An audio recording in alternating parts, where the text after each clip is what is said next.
السلام عليكم حبايبي طلبة تالتة إعدادي. النهارده حبايبي مع بعضنا إن شاء الله هنكمل الدرس الثالث، هو ثورة الشعب المصري وتولية محمد علي. انتهينا في التاريخ في آخر حلقة على خروج الفرنسيين من مصر. هنتكلم النهارده في الأحداث اللي جت بعد خروج الفرنسيين، ومصر إيه الأوضاع فيها بعد رحيل الفرنسيين وبقائدها مينو. ركز معايا، حضر برضو كراستك وقلمك عشان لما ليك بعض الملحوظات، وعايزك تفهم القصه كويس عشان تبقى سهله عليك في الحفظ، وعايزك تسجل معايا الاسئله اللي هقولها لك. يلا بينا حبايبي نبدا.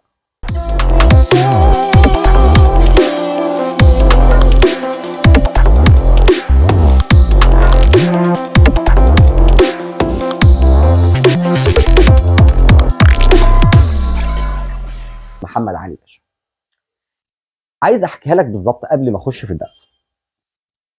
انت عارف طبعا في نهايه الحمله الفرنسيه انجلترا بعتت اسطول الى مصر عشان تخرج الفرنسيين من مصر، وانضم للجيش الانجليزي انضم كمان اسطول عثماني. يعني بقى على ارض مصر ثلاث مراكز قوه. كم مركز قوه؟ ثلاثه. اولا المماليك، ثانيا العثمانيين، ثالثا الانجليز. المماليك والعثمانيين والانجليز الثلاثه حبايبي بينافسوا بعض مين فيهم يسيطر على مصر. المماليك عايزين ياخدوا مصر، حكم مصر. العثمانيين عايزين ياخدوا حكم مصر. الانجليز عايزين يسيطروا على مصر عشان يامنوا مصالحهم ويامنوا الطريق التجاره بتاعهم من مصر. عشان كده درسنا النهارده بيقول لي بعد خروج الفرنسيين من مصر شهدت مصر فتره من الفوضى. شهدت مصر فتره من الفوضى، مفيش استقرار. ليه؟ لان الثلاث قوى اللي قلت لك عليهم مماليك وعثمانيين وانجليز الثلاثه بيتنافسوا على السيطره على مصر. طيب يا مستر، والتنافس ده حد فيه قدر يثبت نفسه؟ الدوله العثمانيه. الدوله العثمانيه بدات فعلا تفرض سيطرتها على مصر. طيب وبعد ما بدات تفرض سيطرتها على مصر قام الشعب المصري سنة 1804 بثورة كبيرة اسمها ثورة مارس 1804. ليه يا مستر الشعب المصري قام بثورة؟ لأن الولاة العثمانيين كل ما يجي والي عثماني يفرض على المصريين ضرائب، المصريين يقولوا مش هندفع ويعملوا ثورة، وكذلك الجماعة الأمراء المماليك. تعال نشوف التمهيد ده بقى مكتوب ازاي ونكتب الأسئلة بتاعته. ركز معايا يا حبيبي. درسنا ثورة مصر ثورة الشعب المصري وتولية محمد علي باشا. التمهيد: أحوال مصر قبل تولية محمد علي. مين محمد علي يا باشا؟ محمد علي ده ضابط جاي مع الجيش العثماني وهيمسك حكم مصر سنة 1805. بس أنا بتكلم دلوقتي في الفترة اللي قبل ما هو يمسك الحكم. تمام؟ تمام يا باشا. بيقول لي شهدت مصر منذ خروج الحملة الفرنسية عام 1801 وحتى تولية الشخص اللي احنا اتفقنا عليه محمد علي باشا سنة 1805 13 مايو 1805 فترة من الفوضى والاضطرابات. يعني الفترة من بعد خروج الفرنسيين لغاية لما تولى محمد علي باشا الحكم مصر فيها فترة من الفوضى والاضطرابات. السؤال ليه؟ بما تفسر معناها ليه؟ ليه مصر شهدت فترة من الفوضى والاضطرابات؟ تعال نشوف كده. بسبب الصراعات بين المماليك والعثمانيين والانجليز. الصراع ما بين الثلاثه قوى. الصراع على ايه يا فندم؟ على ورغبه كل منهم في السيطره وبسط النفوذ على مصر. يبقى تاني يا باشا، السؤال صريح مباشر. شهدت مصر بعد خروج الحمله الفرنسيه فتره من الفوضى والاضطرابات. بما تفسر بسبب ايه؟ الصراعات بين المماليك والعثمانيين والانجليز ورغبه كل منهم في بسط السيطره والنفوذ على مصر. طيب قلت لك من شويه احنا بنتكلم مع بعض، مين فيهم اللي بدات تسيطر على مصر؟ مين فيهم بدات تستعيد سيطرتها على مصر؟ الدوله العثمانيه. تعال نشوف كده. بعدما بدات الدوله العثمانيه في استعاده سيطرتها على البلاد، اللي حصل؟ قام الشعب المصري بالعديد من الثورات ضد الولاه العثمانيين وزعماء المماليك. اهم ثوره في الثورات اللي قام فيها المصري الشعب المصري هي ثوره مارس 1804. ثوره كام يا اولاد؟ مارس 1804. السؤال هنا، ليه الشعب المصري قام بالثوره؟ ما دلوقتي العثمانيين مسكوا الحكم خلاص. تعال نشوف كده. بسبب فرض الولاه العثمانيين الضرائب والاتاوات على الاهالي. يا مستر يعني كلمه اتاوات دي اللي هي بياخدوا فلوسها بالعافيه، يعني بلطجه كده، يعني واخد بالك؟ اسمها اتاوه يعني.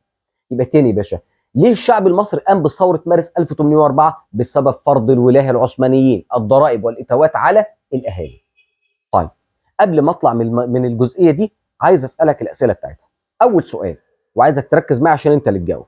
بما تفسر شهدت مصر منذ خروج الحمله الفرنسيه وحتى توليه محمد علي فتره من الفوضى والاضطرابات. هتبقى الاجابه ايه يا اولاد؟ تبقى الاجابه بسبب الصراعات بين، قول معايا، بسبب الصراعات بين المماليك والعثمانيين وانجليز، ورغبه كل منهم في بسط السيطره وبسط النفوذ على مصر. طيب السؤال الثاني، بما تفسر قيام الشعب المصري بثوره مارس 1804. هقول له الاجابه بسبب فرض الولاه العثمانيين الضرائب والاتاوات على الاهالي. السؤال الثالث، ما رايك؟ خد بالك، علمتك ما رايك يعني ايه؟ ما رايك يعني اشرح. ما رايك شهدت الفتره منذ خروج الحمله الفرنسيه وحتى توليه محمد علي باشا فتره من الفوضى والاضطرابات. يعني اقول له يا مستر، هقول له بسبب الصراعات ما بين المماليك والعثمانيين، بس مش دي بس. يعني هي لما الشعب يكون في ثوره، مش دي برضه فوضى؟ فوضى. يبقى كلمه ما رايك هنا اشرح، يبقى اشرح كل الفوضى دي. شهدت مصر فتره من الفوضى بسبب الصراعات ما بين المماليك والعثمانيين لغايه الاخر. وكمان اقول له بعد ما استعادت الدوله العثمانيه سيطرتها، قام الشعب بالعديد من الثورات بسبب فرض الولايه العثمانيين الضرائب والاتاوات على الاهالي. تمام كده؟ تمام كده يا ولاد. تعال نكمل مع بعض جزئيتنا الثانيه ونشوف بيتكلم فيها.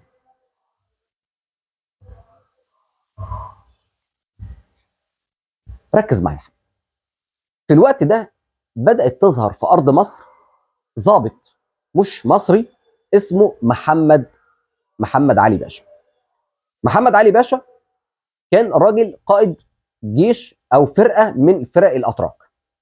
جه على أرض مصر أثناء فترة الفوضى دي، والشعب المصري لما قام بثورة، الشعب المصري كان يعني يقتل أي حد مش مصري. أي حد مش مصري هيقتله في الثورة. فمين اللي خاف طبعا لانه مش مصري؟ محمد علي باشا. محمد علي باشا نتيجه خوفه من الثوره عمل شويه خطوات. تعال نشوف كده مع بعض. بص كده، موقف محمد علي باشا من الثوره.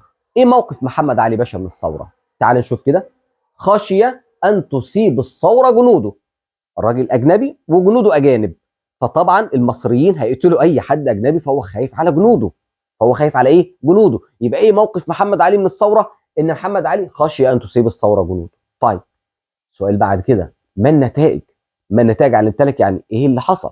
ما النتائج لما محمد علي خشي ان تصيب الثوره جنوده؟ محمد علي خد 4 خطوات. تعال نشوف كده. 1، جهر بالانضمام الى العلماء والمشايخ. يعني كان دايما يقف مع العلماء والمشايخ في مكان كبير، مكان عام، عشان يبقى معلن، شيء الناس كلها شايفاه انه بيقف مع المشايخ والعلماء، ده راجل كويس. 2، اختلط بالاهالي الساخطين، الاهالي الغاضبين، الاهالي اللي عاملين ثوره، كان بيقف معاهم ويقول لهم انتوا صح وانتوا تمام وكده. 3، تعهد للعلماء، كان بيتعهد للعلماء المصريين بان يبذل قصارى جهده، يعني اقصى جهده، يعني لرفع الضريبه عن الناس. يعني كان يقف مع العلماء يقول لهم ايوه الوالي العثماني ده بيفرض ضرائب، ده راجل مش تمام، ده راجل مش كويس، يعني انا هروح اكلمه واقول له خفف الضرائب عليكم. بيحاول يفهم المصريين ان هو بيحبهم وان هو قلب عليهم وكده. رقم 4، اقترح تعيين خورشيد باشا. مش عليك انت القصه دي، وده كان ذكاء من محمد علي. محمد علي عارف ان خورشيد باشا مش هينجح، فهو لما هو يرشحه يوم الناس تفهم ان محمد علي مش عايز الحكم، لكن هو عايز الحكم. ولكن هو عارف ان خورشيد باشا مش هينجح، وبعد كده الناس هترجع تقول له لا تعالى انت يا محمد علي. تعال نشوف كده. اقترح تعيين خورشيد باشا واليا على مصر، وفعلا تم تعيينه من قبل السلطان العثماني. يعني السلطان العثماني ادى امر بتعيين خورشيد باشا والي على مصر. طيب السؤال بقى، لما محمد علي عمل ال4 خطوات، هل قدر ان هو يكسب المصريين؟ هل قدر يخلي المصريين يحبوه فعلا؟ هل المصريين بلعوا الطعم يعني بالبلدي؟ تعال نشوف كده. موقف محمد علي من الثوره، ما النتائج المترتبه؟ ايه اللي حصل من موقف محمد علي ده؟ تعال نشوف كده. 1، كسب عطف الشعب وثقه زعمائه. يعني الراجل بقى تمام 100 فل و10، الراجل فعلا كسب عطف الشعب وثقه زعمائه. 2، نظر إليه الشعب كرجل عادل يكره الظلم. تاني، نظر إليه الشعب كرجل عادل يكره الظلم. نشوف بقى الأسئلة اللي بتيجي هنا إزاي. ما أجي أسألك يا باشا، خشي محمد علي أن تصيب الثورة جنوده، ما النتائج؟ عمل إيه؟ أنا علمتك ما النتائج يعني إيه؟ إيه اللي حصل؟ والله يا فندم 4 خطوات: جاهر بالانضمام إلى العلماء والمشايخ، اختلط بالأهالي الساخطين، تعهد للعلماء بأن يبذل قصارى جهده لرفع الضريبة عن الناس. 3، اقترح تعيين خورشيد باشا والي على مصر، وتم تعيينه فعلا من قبل السلطان العثماني. خد السؤال اللي بعد كده. لو أنا بقى يا حبيبي جبت لك أي نقطة من ال4 وقلت لك ما النتائج؟ فكر فيها كده. أنا علمتك ما النتائج يعني إيه اللي حصل. لما أقول لك جاهر بالانضمام إلى العلماء والمشايخ، جاهر محمد علي باشا بالانضمام إلى العلماء والمشايخ، ما النتائج المترتبة؟ إيه اللي حصل؟ تعالى. كسب عطف الشعب وثقة زعمائه، ونظر إليه الشعب كرجل عادل يكره الظلم. طب إيه رأيك لما أجيب لك سؤالين تانيين؟ لو جيت سألتك أنا بقى بما تفسر، علمتك بما تفسر معناها ليه؟ ركز معايا. بما تفسر، كسب محمد علي عطف الشعب وثقة زعمائه. قدر إنه يكسب عطف الشعب وثقة زعمائه ليه؟ ارجع تاني. لأنه جاهر بالانضمام للعلماء والمشايخ، اختلط بالأهالي الساخطين، تعهد للعلماء بأن يبذل قصارى جهده، اقترح تعيين خورشيد باشا وتم تعيينه من قبل السلطان. السؤال الثاني، وعايزك ترتب تسبقني في التفكير. لو انا جيت قلت لك جاهر محمد علي بالانضمام الى العلماء والمشايخ، بما تفسر ليه اصلا؟ لانه خشي ان تصيب الثوره جنوده. صح؟ لان هو خاف ان الثوره تصيب جنوده، فعشان كده عمل كل ده. خدت بالك من اللعبه؟ ركز معايا في اللعبه. خشي ان تصيب الثوره جنوده خلت محمد علي ما النتائج؟ يعمل ال4 دول. طب ال4 دول ايه اللي حصل؟ ما النتائج عليهم؟ وصل لل2 دول. طيب نرجع بقى لحدوته تاني. ليه كسب عطف الشعب؟ بسبب ال4 دول. طب واصلا هو عمل ال4 دول ليه؟ بسبب انه خشي ان تصيب الثوره جنوده. شفت اللعبه دي؟ طيب تعال نشوف بعد كده ايه اللي حصل في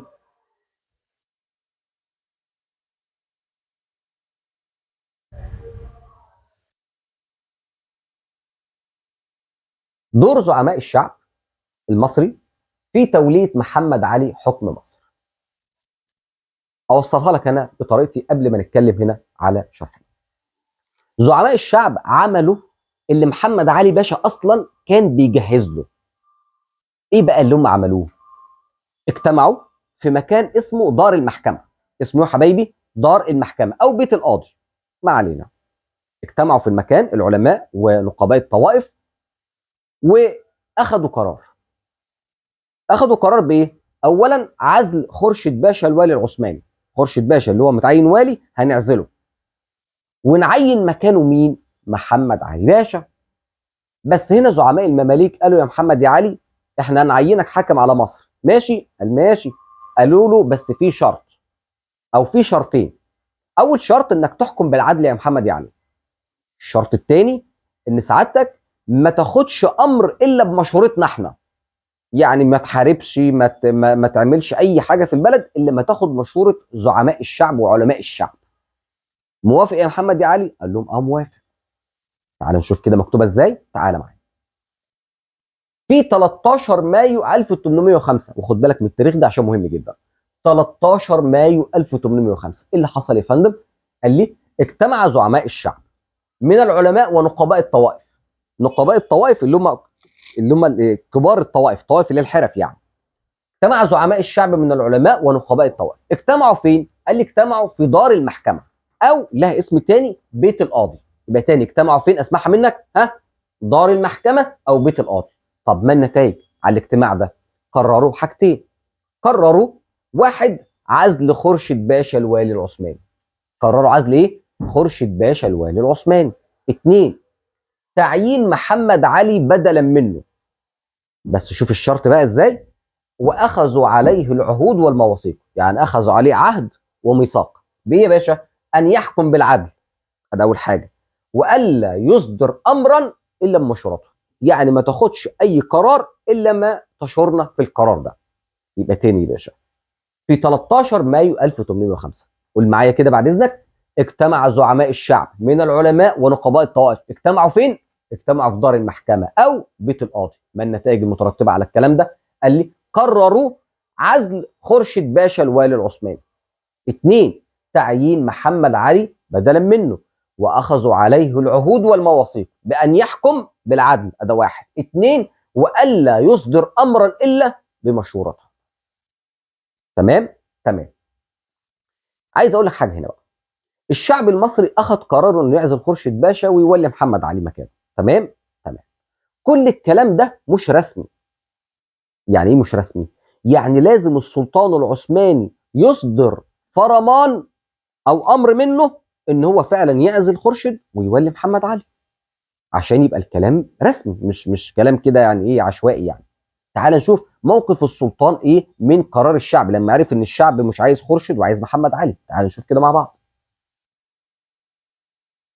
موقف السلطان العثماني من قرار زعماء الشعب. بيقول لي إيه بقى؟ في 9 يوليو 1805، يعني في شهر يوليو 1805، أصدر السلطان العثماني فرمان. يا مستر يعني إيه كلمة فرمان دي؟ تعال نشوف كده. فرمان أمر سلطاني يصدر من قبل سلطان الدولة العثمانية واجب التنفيذ. يعني أمر بيصدر من سلطان الدولة واجب التنفيذ. يبقى تاني نقول معايا كده بعد إذنك، ما المقصود بالفرمان؟ أمر سلطاني يصدر من قبل سلطان الدولة العثمانية واجب التنفيذ. طيب نرجع للقصة بتاعتنا. الفرمان اللي أصدره السلطان هل بيقول فعلا نعزل خورشيد ونولي محمد علي ولا عمل إيه؟ تعال نشوف كده. أصدر السلطان العثماني فرمان يتضمن عزل خورشيد باشا وتعيين محمد علي باشا واليا على مصر. يعني فعلا السلطان نفذ كلام الشعب وعزل خورشيد وعين محمد علي بتاريخ يوليو 1805. آخر حاجة في حصتنا النهاردة بيقول وبذلك أصبح يوم 13 مايو 1805 ده اليوم اللي الشعب اختار فيه محمد علي والي على مصر. يوم مهم في تاريخ مصر الحديث. ليه؟ ليه اليوم ده تاريخ مهم جدا؟ خد بالك من السؤال ده عشان بيجي كتير في الامتحانات. ليه 13 مايو 1805 يوم مهم في تاريخ مصر؟ قال لي لأن هذه أول مرة يعزل فيها الوالي العثماني، لأول مرة يعزل والي عثماني ويعين آخر بإرادة الشعب وشروطه. لأول مرة في تاريخ الشعب المصري يعزل والي عثماني ويعين آخر بإرادة الشعب وشروطه. كده نكون خلصنا بأمر الله حبايبي الحصة الأولى من درسنا تولية محمد علي باشا. إن شاء الله الحصة الجاية نكمل بقية الدرس ونشوف فيها المشاكل اللي واجهت محمد علي. السلام عليكم ورحمة الله وبركاته.